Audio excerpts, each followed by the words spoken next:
we're going to knock out some rankings for you, courtesy of our own scouting guru, Nate, the Professor Christian. So, Nate, we got about, 25 players here for you today? I do. I worked it out quite nicely for Bob. Okay. Tier 1, what do you have for us? Very simple. Starting with the obvious 101 in every Superflex league is Caleb Williams.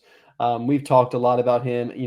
I consider him a generational talent. There's been some prospect fatigue out there. Some people who just at this point they've heard so much about Caleb Williams, they got to find all the holes. And sure, he has holes just like every other generational prospect before him. Of course. Wow, like everyone is not perfect. Yeah, we know, but he's also the best out there right now, coming out of college from the quarterback position. So what he's done over the last 3 years has been amazing. I want him on my team, especially because he's going into perhaps the best situation any first overall pick has ever gone into. That offense right now with DeAndre Swift, Keenan Allen, DJ Moore, Cole Kmet, and a lot of rumors that they'll be looking at a wide receiver in the first round at number 9. And if not then, I'm sure they'll be picking one, at somewhere in the first, second, or third round of the draft this year with the wide receivers that we have available. So this is a really good situation for Caleb Williams to be successful in early. I only have 2 players in this tier, Mike, and the next one is Marvin Harrison Jr. While I do have Caleb as the 101, Marvin Harrison Jr. is a very close second here. Another generational talent. And there's a lot of good wide receivers in this class, but none of them are quite overall just checking every single box of size, speed, nuances in the route running, the contested catchability. There's actually one guy I really, really like that has a lot of those same boxes, but just not quite to the level of Marvin Harrison Jr. and how he's been able to do it, and just the natural athleticism that he also brings to the table. So Marvin Harrison Jr. already being looked at as a top 6 wide receiver in Dynasty. He belongs in this tier as well, and that is the end of our first tier. Let's move on to tier 2. Nate, I like this tier. First at the quarterback position here, I got Drake May. Drake May is my quarterback too.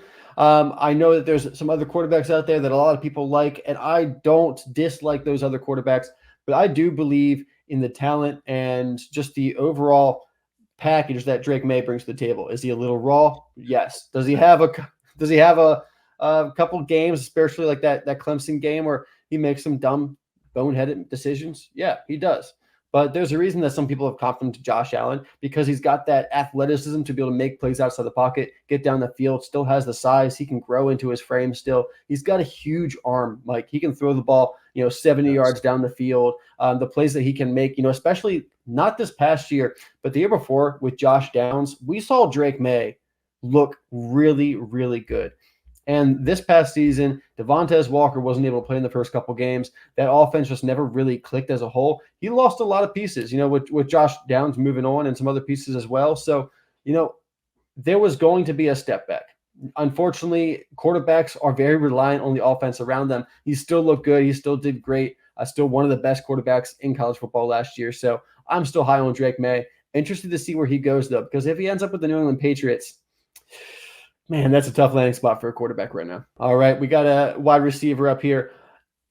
Maybe my favorite wide receiver in the draft, Rome Odunze, coming out of Washington Huskies. I love Rome Odunze. He's just a pro-ready player.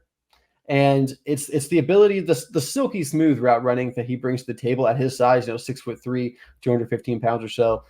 That route running at that size is really just awesome to see. Him having those nuances of a route runner that is ready for the NFL. But Mike, you talked about earlier this draft process about some concerns about Rome Odunze maybe not always being able to create separation on every single route. And part of that, I think, is a little bit to Michael Penix Jr. throwing a lot of jump balls. That allowed us to see Rome Odunze at the catch point is one of the best in this draft class. I don't know if there's anyone better at the catch point than Rome Odunze. He had a nearly 75% contested catch rate last year, according to PFF, and that led the draft class. Even if he doesn't get open, which he does most of the time, he is so good at winning above the rim and winning over defenders and having those late hands and knowing where he is on the sideline that I just think he's going to step right into the NFL and do well. So we got Rome Odunze there. We also got Malik Nabers, another extremely talented wide receiver, plays the game a bit differently. He has incredible athleticism, great burst, great acceleration before and after the catch. You can use him all over the field, and he's going to create a lot of yards for you. And, the NFL loves those kind of guys. I've come to him a little bit to DJ Moore, having that yak ability, but also being an all-around wide receiver. Malik Nabers, him and Rome Odunze, They're pretty close to Marvin Harrison Jr., just not quite there. So that's why they're in this tier. And let's move on to tier 3. We got a riser in here, but we'll get there. Nate, who's in your tier 3? A quarterback in here that everyone loves. I still like a lot. But I didn't have him in my tier 2. I'm sorry about that for those people that are going to be upset with me. But Jaden Daniels, obviously very, very talented. He looked good in the pocket this year. Obviously, he threw for a bunch of touchdowns, throwing to Malik Neighbors and Brian Thomas Jr.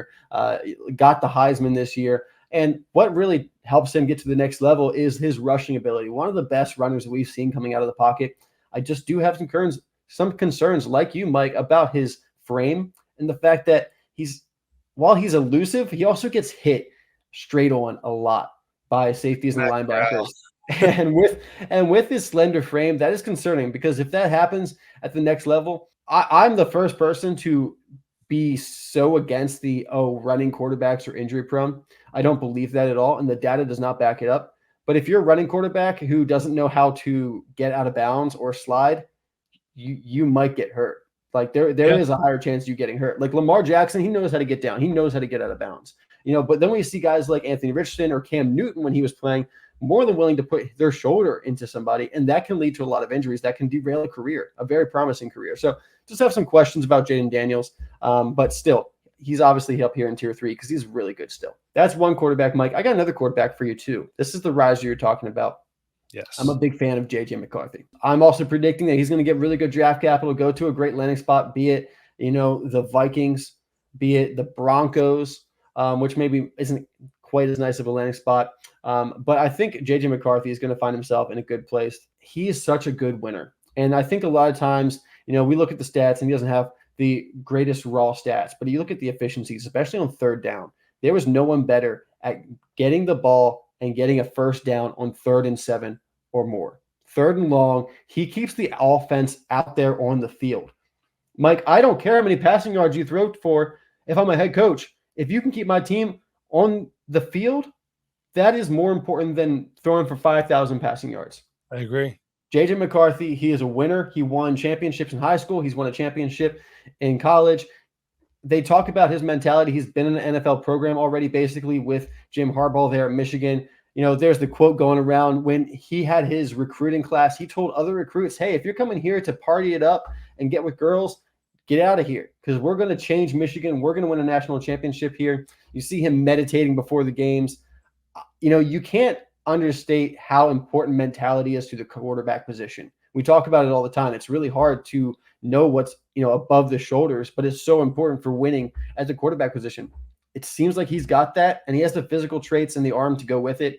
I'm a believer in J.J. McCarthy. We have a generational player in this tier, but unfortunately his position keeps him down into tier 3. We have Brock Bowers, who is a generational talent at the tight end position, maybe one of the best tight ends we've ever seen come out of college. He's basically a top 3 or 4 wide receiver in this draft class, but just playing the tight end position. And because of that, he gives you a great advantage at the tight end position, especially in tight end premium, but also he's a tight end. And, that does give me some worry maybe about the ceiling of his production. And that's why he's here below guys like Rome Odunze and Malik Neighbors, who I think can become top 12 wide receivers in Dynasty. Brock Bowers, I think he can certainly be the tight end 1 in Dynasty, but there's just that positional value that kind of keeps him down here in tier 3, but an incredible player nonetheless. Nate, let's move on to tier 4. Oh, look, shocker, your boy's in there.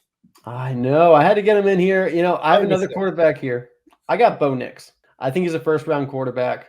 There's differing opinions there. I believe Vegas has his odds right now at 32.5. So you can basically bet the over and under if you think he's a first-round pick. I think at the end of the day, his processing ability and, while he wasn't asked maybe to throw the ball down the field a ton or do anything super incredible at Oregon, he fit that offense so well and he performed it so well. And he has the physical capabilities of extending the play. He's got a big arm. At this point, 5 years in college, a veteran, and he's got that mentality that I think NFL teams are going to like as well. So I like Bo Nix a lot. I don't think he's quite up to the tier of the other quarterbacks, of course. But if he does get that first-round draft capital, I will have him in here. If he does not get the first-round draft capital, he is certainly going to fall down a tier or 2 for me. I got a running back finally. We got our first running back here, Mike. Jonathan Brooks. Jonathan Brooks is my RB1. I know he's coming off the ACL injury, but I believe in the guy. It sounds like he should be ready for training camp. I don't know if year one production right off the back is going to be incredible, but certainly I think by halfway through the season, he has the athleticism to come back from this injury and perform at a high level. And it sounds like there's a lot of rumors of him going to Dallas Cowboys, being a second round pick. I love, day two running backs is where I focus my draft capital, not so much into day three. Might have to switch up a little bit this year with how these guys are going to fall. But Jonathan Brooks, I feel more confident about him than any other running back being a day two pick this year. And I think he's got the talent to back it up to be a true 3-down back, unlike some of the other guys in this draft class, which I think are going to be more role players. I think Jonathan Brooks has the most upside of any of them. So even with the injury, he's here in tier 4 for me. We got Brian Thomas Jr.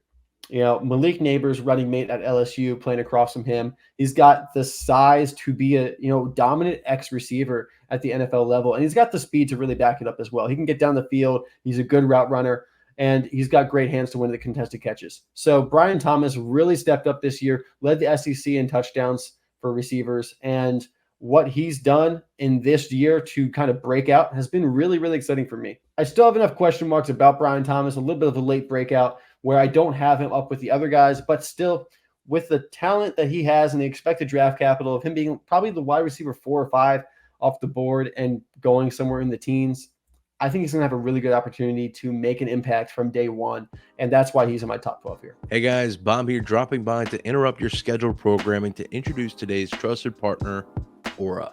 A lot of our focus here at the Dynasty Rewind is protecting our Dynasty assets and taking care of the long-term vision. What drew us to Aura is that they reflect this mindset, but with the most important assets in your life. Have you ever received a spam call or a suspicious email? I know I have. And it's not just annoying, it's a sign of a much larger problem. Behind these unwanted calls and emails lie data brokers, which are websites that buy and sell your personal information without your consent. Geez, not great, Bob. What? Okay, weird. You guys see that? Don't know what that was about. I recently did a search for my own name online and was shocked and quite frankly disgusted at my information popping up over multiple data broker websites. And that's when I realized just how vulnerable I was to online threats. But that's where Aura comes in. They're more than just an online security service. They're your personal bodyguard in the digital world. Aura actively identifies which data brokers are selling your information and takes action by sending out opt-out requests on your behalf. Not only does this cut down on all those annoying spam emails and phone calls, but it also shields you and your loved ones from potential cyber threats and hackers. And they don't just stop at the protection. They offer unparalleled convenience as well. With their comprehensive suite of tools, you can safeguard your online presence with ease from an app or your desktop, whichever you prefer. I've made the choice to take my online privacy seriously. And with Aura by my side, I have the peace of mind to focus on what really matters. Dynasty Fantasy Football. Just kidding. But if you value your privacy as much as I do, don't wait any longer. Check out Aura today and take control of your online privacy. Go to aura.com/Dynasty Rewind and take a free 2-week trial on us. 14 days to get the full experience, get in on all the tools, and really experience everything Aura has to offer. You can find that link on your screen, in the YouTube description box, or in the pinned comment below. But hey, with all that said, thank you all so much for listening. Now, let's get back to the content you came for. All right, Nate, let's move on to tier 5. All right, spoiler alert. I have all wide receivers here in tier 5 because wide receiver class, though. It's a good wide receiver class, and I have question marks about the running backs, and I actually ended up kind of grouping them where tier 5 is 4 wide receivers, and tier 6 is 4 running backs. That's just kind of how I feel about the overall positions and these groups, and draft capital is really going to tell us a lot about these two groups right here. But starting with the first group with the wide receivers in tier 5, I got one of my favorite wide receivers in this draft class, Ladd McConkey. Just barely made it outside of that top 11, top 12. He's sitting here at 12 actually for me. He didn't have the most amazing production profile, but you look at the analytics of the efficiency when he was on the field, and he was so good when he was on the field. And he was on the field because of a couple different injuries. He had a back injury, which is a little bit concerning, but it sounds like the medicals are checking out. We'll get that confirmation with draft capital. And I think he's just such an established route runner. When you have really good route runners who know how to create separation and to work within a route concept with the rest of the offense, and then he has yak ability on top of that, I think he's just one of these players that's going to be able to transition to the NFL very, very easily. So I'm really excited about Ladd McConkey. Oh, yeah. You like Troy Franklin quite a bit? I am a stan of his, as they say. I like Troy Franklin as well. He's a pretty good route runner, but, we have some issues where he's not the biggest guy out there for sure. Yeah, and, that gets him off of his route sometimes if he's facing a more physical corner. He can struggle at the line of scrimmage with press coverage, but he's a great route runner. He can win contested catch situations despite being a little bit slender, but because he still has the catch radius that comes with his height and having some long arms, he's got great hands. And he's got the speed to really test defenses and be a downfield threat as well. I like a lot of what Troy Franklin brings to the table, but I want to see him succeed at the next level where he's able to deal with those physical cornerbacks. And also, I wonder if because of his speed and his frame, if he kind of gets pigeonholed into a more down the field threat. That's been one question I've been bringing up all draft process. Going to be interested to see what kind of offense he goes into and if he is going to be someone that's going to be used at all three levels or if he'll be used to stretch the field. Texas wide receiver Xavier Worthy, officially the fastest man in the NFL after he ran a 4.21 40-yard dash. His speed is absolutely incredible. And I would honestly have Xavier Worthy in tier 4. And I would not be upset about it at all if I just didn't have these questions about his hands. I love everything about Xavier Worthy, but the drop passes that litter the tape just have me worried. Hands can be fixed, for sure. Hands can be fixed, but it's not a guarantee that they will be. Am I looking at the next Will Fuller where he can get open, he could be a great receiver, but he just can't hold on to the ball? Or am I looking at someone that, he fixes his drop problem? And Xavier Worthy, he could be a top 12 wide receiver in the NFL. I think he has that kind of upside.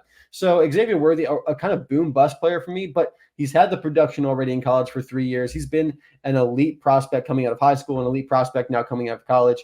I just need to see the consistency with the hands, which have gotten better over his college career, but still are not quite to where I want them to be. And then Mike, his teammate, last guy up in this tier, Adonai Mitchell, formerly of Georgia, another guy that tested out at the NFL Combine. Looking at relative athleticism score, RAS, that takes into account the player's size and how it compares, size and speed, how it compares to the rest of, that position. Adonai Mitchell was the best testing player of this entire draft class. No one tested better for the relative size than Adonai Mitchell. Now he's getting some comparisons to DK Metcalf. He's that outside wide receiver. He can also win that catch point. He did really well in the red zone this past year for Texas. So there's a lot to like about Adonai Mitchell. A little bit of a late breakout, but he was playing at Georgia with a really, really strong national championship team, and they didn't really use the wide receivers in a great way. So I'm not as worried about that late breakout as some other people are, but he hasn't cemented himself enough to be above this tier. So you have a lot of really good, talented players in this tier, but they all have a couple different questions that kind of just keep them from being solidified in that top 12. And now we are moving on to the running back tier, Nate. Tier 6. Who do you got? Yeah, I got a couple running backs here, and I like them all. But once again, kind of like the wide receivers, they all have a couple question marks for me. And I kind of think they fill into more role players in the backfield, part of a committee. Could be very productive parts of a committee, but not quite, that 3-down bell cow. That's what we can call it these days. Not really a bell cow as it was, 20 years ago. And you're looking at like 60% snap share in the backfield, and you're calling that a bell cow these days. So first up is Trey Benson. Mike, I know you're a big fan of Trey Benson. He's got great long speed. He's a good receiver, and he's physical too. But I have some question marks about his vision. And I can say many of these same things about the next guy up too, Jalen Wright. I kind of have these guys in a similar bucket as prospects, where they're both extremely athletic. They can break off some really big plays, but I don't think their vision is consistently there. And with Jalen Wright, I think his vision is a little bit worse than Trey Benson. He likes to bump it outside a lot, and he faced a lot of light boxes when he was playing for Tennessee. I think Trey Benson has a little bit better film than Jalen Wright, but these guys, like I said, are kind of similar in their prospect profile. And then two other guys that I like, Marshawn Lloyd next up, one of my favorite running backs in this draft class. His ability to make things happen on the ground, I think he has good vision, quick, a little bit smaller, but he's also a really good receiver. I liked what he did for USC. He's been around a little bit in the college level, transferred around, finally found a home with USC, and did really well this year, even despite the offense overall not looking that great at times. And then the last guy up in this tier, Mike, Bucky Irving. I know he didn't test super well, but you watch the film on Bucky Irving at Oregon, and he is one of the quickest players in a 5-yard radius in this draft. He is so quick, I can make you miss in a phone booth kind of quickness, that agility, where he did have the most missed tackles forced per attempt of anyone in this draft class. Not just this draft class, but he's 100th percentile, Mike, in missed tackle force percentage. up there with guys like Bijan Robinson. Bucky Irving, despite the not great testing numbers, they weren't terrible, but for a guy his size, you would hope he'd be a little bit quicker with his long speed. But that's not the game, especially in today's NFL. If you got a guy that can make people miss and get you 10, 15 yards, that's going to be what's exceptional. And Bucky Irving can do that on the ground as well as catching passes out of the backfield. Nate, let's close it out. We got 6 players in tier 7. Who do you got for us? Yeah, this is a little bit bigger of a tier here. Starting off with the running backs, I got Blake Corum in here. I think Blake Corum has some of the best vision in the entire class. And he shoved that off at Michigan, scoring a ton of touchdowns while he was there over his college career and taking, full advantage of that really good Michigan offensive line. And I think he needs a landing spot somewhat similar to that Michigan offense where he has a good offensive line that he can work with and he will make the most of it. But if he has an offensive line that struggles and asks him to create yards, out of himself, out of the backfield, make people miss and, have really great acceleration to get down the field and turn the corner, I don't think Blake Corum's strengths are there. So I think he's a bit more landing spot dependent than some of these other running backs. So I'm interested to see what happens with Blake Corum. He could very easily pop up to tier 6 for me with a landing spot, but I just have a couple question marks about him, especially coming off that knee injury about a year and a half ago that seems to have limited him, especially in his elusiveness. His missed tackles force has been, and yards after contact per attempt have been way down since then. Speaking of yards after contact per attempt, Braylon Allen, he is a powerful player. And there are some question marks about him kind of being a role player too, because look, Mike, you watched the tape like I did. He's not a great receiver out of the backfield. That's not his strength. He can catch the ball for sure, but Braylon Allen is a downhill runner. He's dominated the Big Ten since he was 17 years old. He's that athletic freak. He's big. He's fast. He's a guy that also kind of like Blake Corum, if you ask him to create a ton of yards himself, I'm not sure if he's going to be able to do it at the next level. But if you put him in a good situation where you let him run downfield, you put him in a gap scheme, not a zone scheme, and you let him just work his magic, I think he'd be very productive at the next level. He could end up with a lot of touchdowns as well. So I do like Braylon Allen as well. But these two guys, a couple question marks that kind of factor into their landing spot. So waiting for that draft capital, waiting for that situation to really clear up that picture. Mike, I was watching some film this weekend, and I've become a Ricky Pearsall stan. And I heard the Christian Kirk player comparison, and I don't hate that one because Ricky Pearsall, you can play inside, he can play outside, you can use him down the field. He's got enough speed to stretch the defense down the field the way that Christian Kirk was used in Arizona. He's also got the route running ability to play like Christian Kirk's been playing in Jacksonville, where he can play out of the slot and make separation happen. But the thing that I love about Ricky Pearsall is I don't know if there's anyone better in this class at catching the ball through contact than Ricky Pearsall. Some of the catches that he makes and he secures through contact over the middle of the field, I don't know how he catches them, man. He gets lit up across the middle of the field, and he's got that ball. As soon as it hits his hands, it is secure. So Ricky Pearsall, I have come around on Ricky Pearsall. Now he's sitting at wide receiver 9, wide receiver 10 for me. So I'm not quite there with some other people that have him as a top 5 wide receiver, but I am interested enough in Ricky Pearsall to certainly want him in the second round at this point. And another wide receiver of similar capabilities, a little bit different, is Jalen Polk out of Washington. I like him a lot. He seems like such a good all-around wide receiver at this point. He can be physical. He has the ability off the line of scrimmage to deal with press. He's got good route running ability. He's got great hands. He checks all of the boxes for me as a wide receiver. Doesn't do a lot at an elite level. While he doesn't have maybe the upside of some of these other wide receivers in this draft class, I feel so good about his floor that I'm comfortable taking him in the second round. I'm comfortable putting him here in my tier 7. I got Absolutely. 2 tight ends. My tight end too, Mike, is Ben Sinnott or Sinnott. We've been hearing it. He's been giving us some Sam Laporta vibes, Mike, because Ben Sinnott, he had such a great combine. One of the most athletic tight ends in this draft class. He lit up the combine, and we know that athletic tight ends at the end of the day win in fantasy football. And he's got that. He's also got the draft type at this point. He's definitely going to be a day 2 pick. It sounds like he's going to be a second round pick. And once he does that, anyone who doesn't know about him will know about him. He's going to be locked into a second round pick, much like this other guy at the tight end position, Jatavion Sanders out of Texas, who maybe didn't have the athletic testing that many people hoped he would have. But this is one of those players, the testing was good enough. It wasn't bad testing. It's just we had hyped him up for the last 2 years as a very athletic tight end, and he just wasn't this uber athletic tight end like maybe some of us thought, but he's still on tape. He's got plenty of speed. He has a great knack for just finding open space, and he is able to maximize yards after the catch. He's got good strength, got good speed. He's a good blocker as well. I think teams are going to like Jatavion Sanders a lot. It might be the tight end 3 off the board now with Ben Sinnott rising up. But I think these two tight ends, I'm more than happy to target at the back half of the second round.